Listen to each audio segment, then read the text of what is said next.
Antoine, pouvez-vous vous présenter en quelques mots? Oui, je m'appelle Ton, je suis directeur du programme ATM. Le programme Frères et Sœurs est créé par l'entrepreneur du monde depuis 1987 au Vietnam. Je suis praticien de la microfinance. Je travaille un peu travail de recherche, évaluation et le travail consultant pour NGM. Nous avons rencontré l'IMF Anh Chiem au nord du Vietnam début avril. Durant 4 jours, accompagnés de notre traductrice, nous avons rencontré une dizaine de micro-entrepreneurs. Nous avons eu la chance de rencontrer Kien, cultivatrice de bananes. Elle a un lopin de terre qu'elle exploite pour produire des légumes. Et souhaitant augmenter ses revenus, elle a reçu un microcrédit de 134 € afin de démarrer une culture de bananes. Elle a ainsi pu acheter le matériel nécessaire ainsi que de l'engrais. Nous avons également rencontré Thuy qui élève des porcs. Avant notre appui, elle subsistait en cultivant du café et en confectionnant des paniers à riz, ce qui lui rapportait 17 € par semaine. Depuis février 2014, un prêt de 146 € l'a aidé à acheter 6 cochons pour les engraisser. Cochons qu'elle revendra 5 fois plus cher que leur prix d'achat.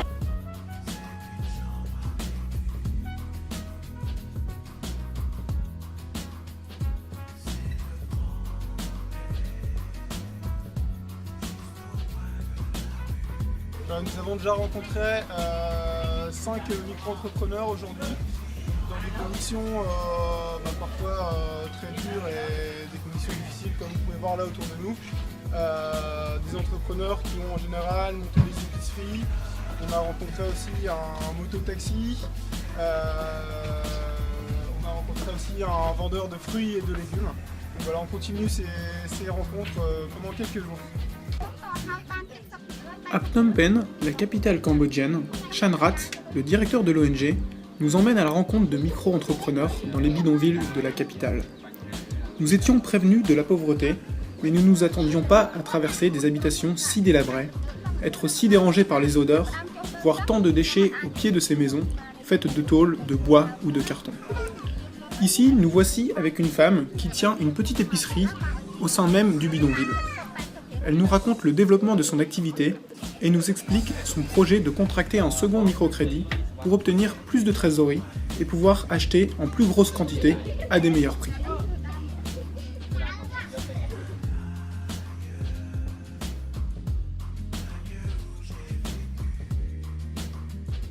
Nous n'avions pas financé cette IMF au départ puisque son existence remonte à 2013. Pour autant, son fonctionnement et la qualité de ses formations nous plaisaient. C'est lors de notre 4e mois de voyage que nous avons eu la chance de rencontrer l'équipe. Développée en tandem par un Français de 30 ans et une femme birmane ayant l'expérience de la microfinance, l'ONG réalise un travail remarquable. L'équipe est déjà composée de 10 personnes passionnées et plus de 250 micro-entrepreneurs ont été soutenus. Nous avons donc décidé logiquement de leur apporter notre soutien à hauteur de 1 000 €, ce qui a permis la création de 7 micro-entreprises en 2014.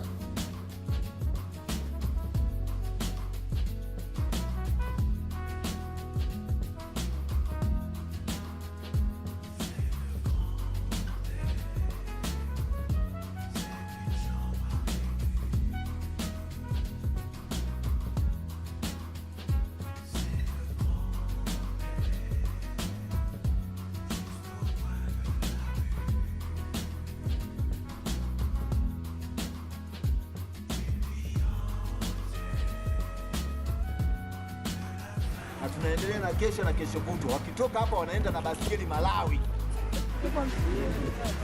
Basikeli za kwetu milioni ngapi? Basikeli moja. Basikeli moja milioni. À côté du programme de microfinance, nous avons eu la chance de visiter l'orphelinat de l'association qui accueille des enfants de rue. Nous avons aussi visité un stade de football financé par la FIFA où nous jouons le temps d'un déjeuner avec les enfants du quartier. Donc, nous voici avec le 33e groupe qu'on a financé. Un prêt de 200 $ qui a permis d'acheter des poules. 150 poules qui produisent des œufs et près de 40 poules qui sont vendues pour la viande. Donc la micro-entrepreneuse qui est ici nous explique que ses revenus ont augmenté grâce au prêt. Et grâce aux revenus, elle a pu mettre ses enfants à l'école. Et donc voilà, elle est vraiment ravie d'avoir eu un prêt de IDC et elle programme de demander un nouveau prêt pour augmenter ses revenus et pour voilà, investir encore dans des poules. Donc un microcrédit assez particulier. Nous sommes dans un camp de policiers. Donc il y a le commissariat qui est juste derrière. Donc il faut savoir qu'en Tanzanie, les policiers, tous les fonctionnaires sont très peu payés. Donc ils doivent ruser pour pouvoir élever un peu leur niveau de vie. Donc la micro-entrepreneuse est juste là, c'est la femme d'un policier qui vit dans ce camp avec toute sa famille.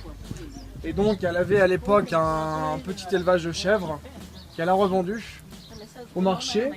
Elle a pris un microcrédit auprès de l'association IDYDC que nous avons soutenue. Un microcrédit d'environ 300 $. Elle a réparti la somme en deux. 150 $ ont servi à acheter la vache que vous voyez jusque là. Et la deuxième partie a servi à acheter de la nourriture. Donc en fait, elle nous a expliqué que plus les vaches mangeaient et plus elles produisaient de lait. Donc apparemment, elle récupère une quinzaine de litres de lait par jour qu'elle revend. Bienvenue chez le coiffeur.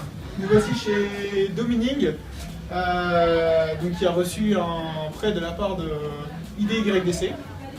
So, how much did you receive? So she received à peu près 150 €. And what did you buy with the money? Products and one machine. Donc voilà, elle a acheté plusieurs produits de soins pour les cheveux, une machine qui est ici.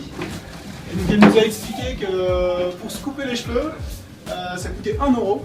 Et pour avoir une coloration, c'était 2 €. Donc voilà, et elle prévoit de demander un deuxième prêt pour monter un deuxième magasin.